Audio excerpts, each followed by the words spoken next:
Quick tip for leg extensions. So oftentimes on leg extensions, we'll get a false perception of failure. We'll think we reach failure and we'll think we can't do any more reps, but really we can. And the reason we think we can't do any more reps is because we've accumulated the burn.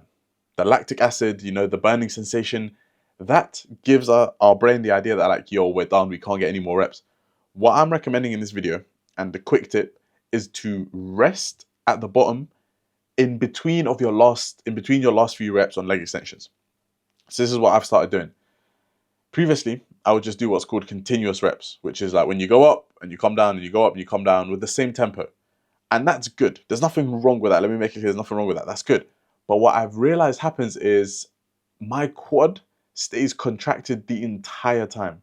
From the very first rep to the very last rep, there's full contraction and full tension on the quad.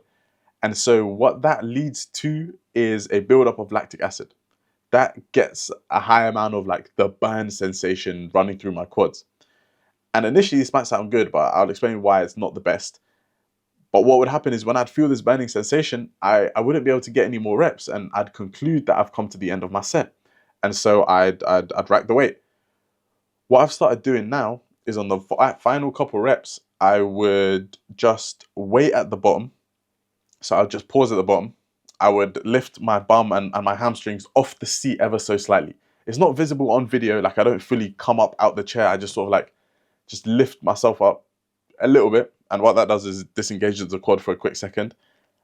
And then I would continue with the reps. And the reason I do this is because I'm trying to disengage my quad so that the burning sensation dies down, so that I can then squeeze out more reps. Because oftentimes the burning sensation is what stops us from getting more reps, even when we had those reps in us.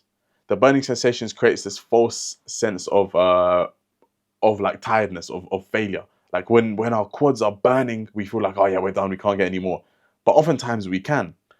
And so what pausing at the bottom of the rep, right, when there's no tension and just waiting there for just a 1 second count does, is it dissipates the burning sensation, which then allows us to squeeze out 2 or 3 more reps of high quality.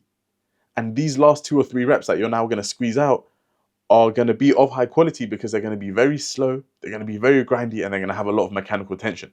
Now, you don't know, I've talked about mechanical tension on this channel before. Mechanical tension is the pulling force muscles experience that is responsible for hypertrophy. So in other words, mechanical tension equals hypertrophy. The more mechanical tension you can get on a muscle, the more hypertrophy you get, basically. And not going, watch this now, listen carefully, not attempting those really tough and slow reps because our quads are pumped up, right? Because the pump and the burn is getting in the way of us going for those tough reps. That is stopping us from inducing high amounts of mechanical tension. That's stopping us from hitting high amounts of mechanical tension and achieving high amounts of mechanical tension because we're not going for those reps. Like we're not attempting those slow, tough reps because we think we're done because there's a lot of like burn and pump in our legs. And so what I'm recommending on leg extensions, I found this to be true, is just pause at the bottom of the rep. When you're getting to the end of the set, just have a little 1 second count, 1 second. But it's so fucking bright in this room. Just have a little like 1 second count, pause at the bottom. So not when your legs are contracted in the air, like no, at the bottom. Reset, take tension off the quad, so disengage the quad so that it's not contracted at all, and then go again. Now this pause doesn't have to be long. It's not like you're taking a whole like 3 second rest in between reps. No, just a mini brief pause to just disengage the quad for just a split second, let that burning sensation go away, and then go away and then go again for the reps. Now, when I said just there, let the burning sensation go away, we're not going to completely get rid of the burning sensation and the lactic acid, but we're just going to mute it a little bit. And muting a little bit is what will allow us to go for those 2 or 3 extra reps that are of high quality, that are of high mechanical tension. So this is just something I've been doing, and it's helped me, and it's allowed me to go for those tough reps. And the last point I want to mention actually is, if what I've said today sounds like cheating, or it sounds like, oh, I don't really know if I want to do that, like it doesn't sound right, think of how you treat your compounds.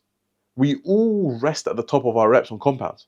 If that's bench press, for example, we'll go down, we'll come up, and then when we're at the top, we'll just take a little rest. We'll gather our breath, we'll be like, oof, and then we go again, right? Same with squats, same with deadlifts, same with any compound exercise.